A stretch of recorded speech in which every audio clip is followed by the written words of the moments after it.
Jadi saya senang sekali tadi ketua PBNU kok ngaji lagi, senang saya dalil-dalil inna hadal ilma dinun fangzuru aman tak khuduna dinakum, senang sekali ya. Saya hafal lah wong ya, saya ini kan kata orang banyak pantas-pantas saya hafal karena saya ini kiai tukang ngaji gitu.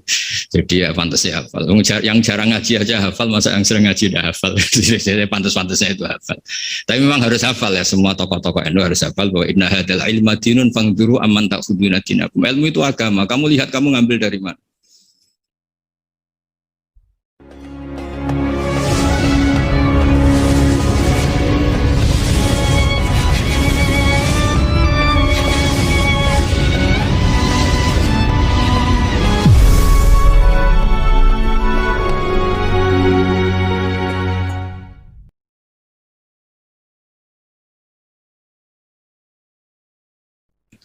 Saya meneruskan cerita ilmu usul fikih yang diceritakan Gus Yahya, juga tadi diperjelas oleh Kiai Haji Syukron Makmun. Usul fikih itu satu disiplin ilmu yang penting sekali untuk menganalisis teks. Kenapa itu penting sekali? Karena beberapa teks itu jelas berbahasa Arab. Dan bahasa Arab itu ya umumnya bahasa ada ruang dan waktu. Sehingga ada beberapa cerita termasuk yang disebut terkenal sekali oleh Sayyid Muhammad Abu Ya Sayyid Muhammad bin Alawi Al-Maliki. Jika semua bid'ah itu jelek hanya karena Rasulullah tidak mengajarkan atau belum mengajarkan, maka cerita seperti ini enggak terjadi.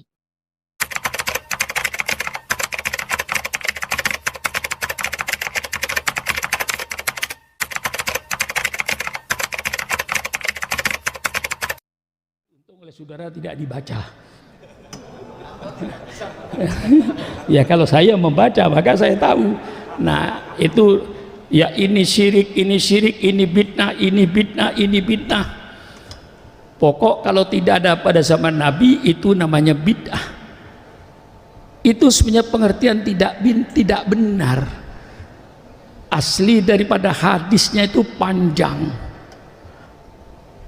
Khairul kalami kalamullah wa khairul hadi hadi Muhammadin sallallahu alaihi wasallam wa sarrul umuri muhdatsatuha wa kullu muhdatsatin bid'ah wa kullu bid'atin dolalah wa kullu dolalatin finnar.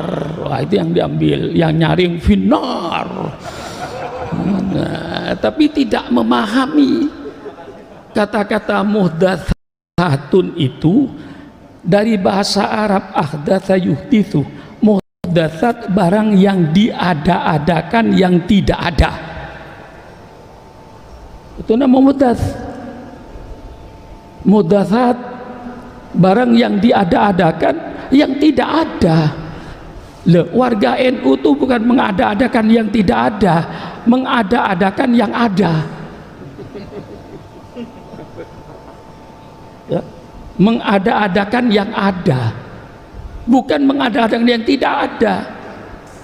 Nah, sehingga bid'ah itu menjadi bid'ah mahmudah, bid'ah madmumah, bid'ah yang dipuji, bid'ah yang dicela. Yang mengatakan bid'ah itu ada yang baik itu bukan Syukron Makmun. Jangan menghantam saya. Yang berkata bid'ah itu hasanah itu Sayyidina Umar Ibnul Khattab. Baca dalam kitab Fathul Bari, ketika Sayyidina Umar mengadakan sholat tarawih berjamaah. Yang berjamaah itu zaman Rasulullah tidak ada tarawih berjamaah itu. Semua tarawih sendiri-sendiri. Zaman Abu Bakar sendiri-sendiri. Melihat 12.000 penduduk Madinah tiap hari, tiap malam sembahyang tarawih sendiri-sendiri, Sayyidina Umar mempunyai pikiran, alangkah indahnya kalau tarawih ini dibikin berjamaah. Diangkatlah seorang sahabat yang bernama Ubay bin Ka'ab. Itu imam tarawih yang pertama kali di dunia. Ubay bin Ka'ab itu imam tarawih yang pertama kali di dunia. Selesai tarawih begitu rapi, bagus. Dalam kitab Fathul Bari, sarahnya Sahihul Bukhari, persilakan Anda baca. Di situ Sayyidina Umar berkata, nikmatil bid'atu hadihi. Inilah sebagus-bagus bid'ah. Inilah sebagus-bagus bid'ah. Jadi bid'ah itu ada yang bagus. Itu Sayyidina Umar Ibnul Khattab. Kita sepakat bid'ah itu segala sesuatu yang tidak ada pada zaman Rasulullah. Cuman pertanyaannya, apakah segala sesuatu yang ada sekarang yang tidak ada zaman Rasul pasti jeleknya? Tentu akal sehat akan berkata belum tentu jelek, belum tentu baik. Lihat bid'ahnya itu kayak apa, itu namanya ras otaknya sehat. Bid'ahnya kayak apa? Nah, kalau bid'ahnya itu bertentangan dengan Quran dan Sunnah Nabi, tentu saja itu bid'ah dolalah. Sehingga bid'ah itu ada yang baik dan ada yang tidak baik. Mengapa Rasulullah tidak menyebutkan bahwa bid'ah itu bid'ah yang tidak baik? Menurut ilmu balaghahnya, nah ini kalau ngaji ya, menurut ilmu balaghahnya, sesuatu yang sifatnya sudah pasti tidak usah disebut, sudah pasti kok. Tidak mungkin kullu bid'atin hasanatin dolalatun, tidak mungkin, otaknya miring. Kullu bid'atin hasanatin dolalatun, miring otaknya itu. Yang pasti kullu bid'atin sayyi'atin dolalatun. Nah, orang ahli sunnah ini baca kitab, jadi ada kaidahnya. Al-Quran juga Allah menyebutkan kalau sudah pasti sifatnya nggak disebut oleh Allah. Wa kana wara'hum malikun ya'khudhu kulla safinatin wasba. Di balik nelayan ini besok akan ada raja yang akan mengambil, merampas semua kapal. Allah tidak menyebut yang dirampas kapal baik apa kapal jelek. Tidak mungkin raja merampas kapal rusak, maka sifatnya tidak disebut oleh Allah. Ini ilmu balaghahnya, belum ilmu usulul fikihnya. Mimbabil am uridul bil khas, mimbabil khas uridu bil am.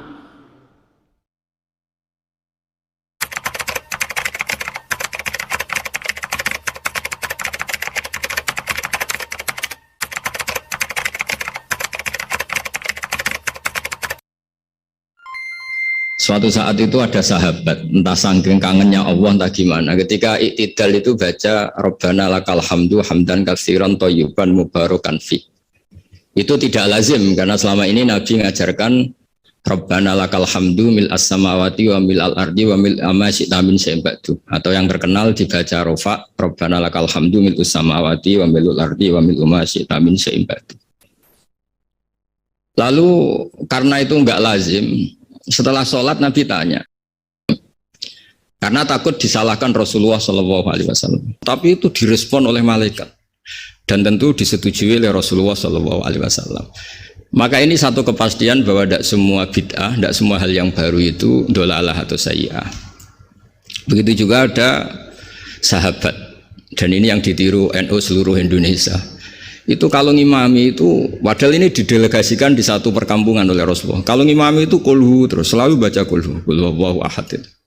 Akhirnya dikomplain sama makmumnya karena ya kok kulhu terus itu kan tidak keren, apalagi bahwa yang kau tugaskan ini ya Rasulullah selalu baca kulhu. Tapi Rasulullah itu karena orang bijak mengkonfirmasi dulu, kenapa Anda baca kulhu terus? Kata orang tadi, li'annaha sifatur rahman. Artinya ayat-ayat dalam kulhu itu sifat Allah, maka saya suka. Di situ tidak ada hadun nafsi, tidak ada ayat yang menguntungkan kita, semuanya tentang Allah. Biasanya kita sebagai muslim kebanyakan kan selalu memanfaatkan sifat Allah. Jadi enggak rela lah kalau Allah nganggur itu. Misalnya kita bilang innallaha ala kulli syai'in qadir, ya kalau engkau qadir ya jadikan saya bupati, wakil presiden atau gubernur gitu. Kalau Allah mujib ya kabulkan saya ingin jadi orang kaya, kan Allah itu nggak boleh lah, sifatnya nganggur itu nggak boleh. Mesti perasaan manusia itu gitu. Nah di kulhu itu tidak ada itu semua, hanya nerangkan sifat Allah Ta'ala yang nafsaniyah, yang tentang Allah. Apa jawabannya Nabi?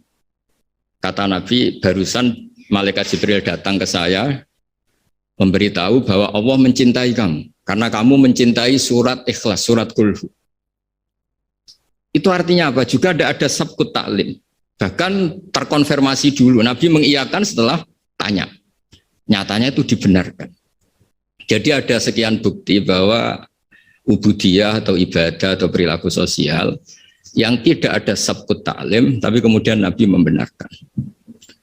Cerita ketiga, saya ini keluar dari yang saya bayangkan itu kan ya cerita-cerita nuzulul Quran, tapi sebagai adaban sama Kiai Haji Syukron Makmun yang cerita usul fikih saya teruskan. Memang tadi Gus Yahya juga cerita sanad.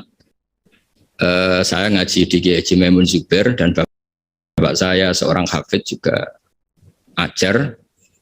Kiai Maimun itu putra Mbah Zubair. Mbah Zubair itu dulu pakar usul fikih. Beliau dulu ngaji sama Mbah Fakih Mas Kumambang, dulu wakil Rais Akbar.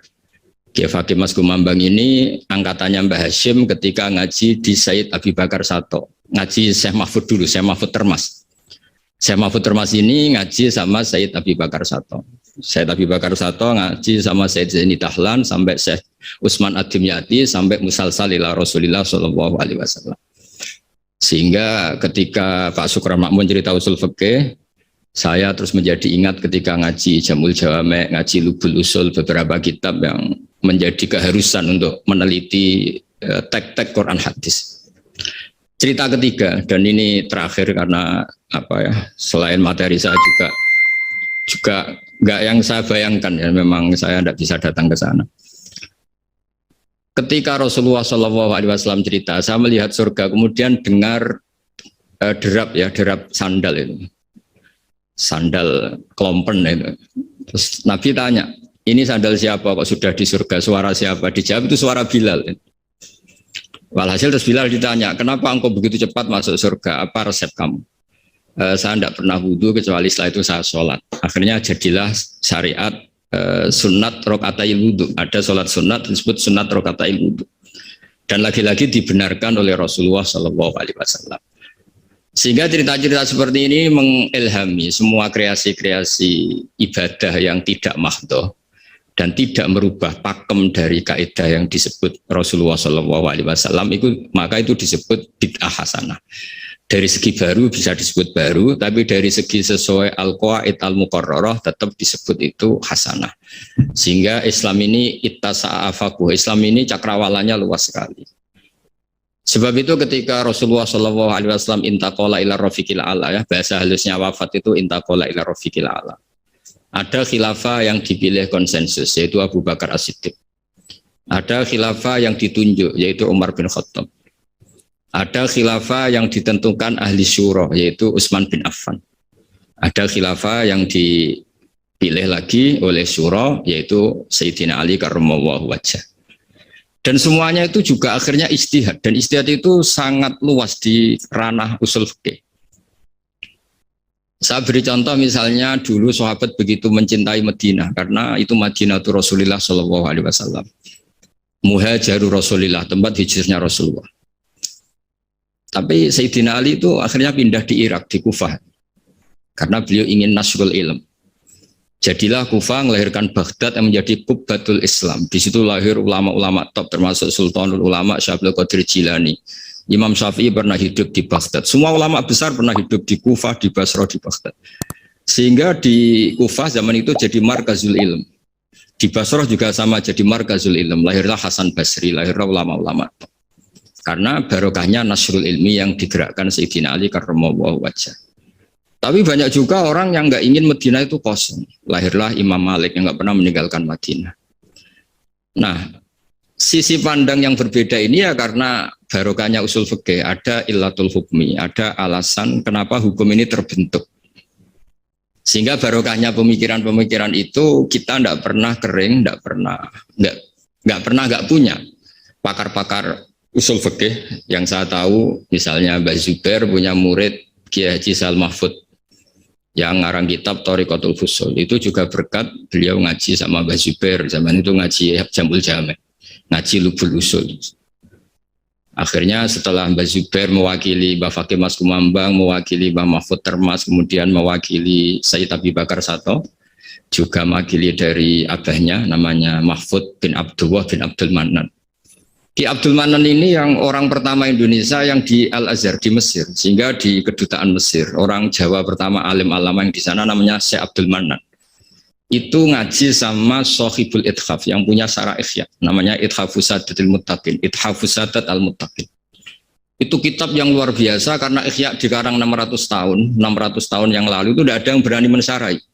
Dikarang oleh Hujjatul Islam, kitab legenda. Itu yang menyarai pertama adalah Said Murtado Az-Zabidi, gurunya Ki Abdul Manan. Ki Abdul Manan itu mbahnya Syekh Mahfud. Jadi Ki Abdul Manan punya putra Ki Abdullah, punya putra Ki Mahfud.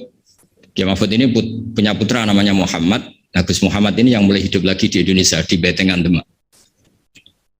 Lalu Syekh Ithaf ini, Sayyid Zabidi ini nganalisis ilmu itu luar biasa. Ini yang al-ilmu bidiroyah. Di luar riwayat itu ada al-ilmu bidiroyah. Kita tahu tadi dawuh Pak Sukron, kita madaih, kita maulid. Dan maulid itu luar biasa. Di situ ada sejarah Rasulullah, ada sholawatan, ada semuanya. Dan ketika kita pakai ilmu diroyah, kualitas sholawat ini luar biasa. Bukan sekedar biasa, luar biasa.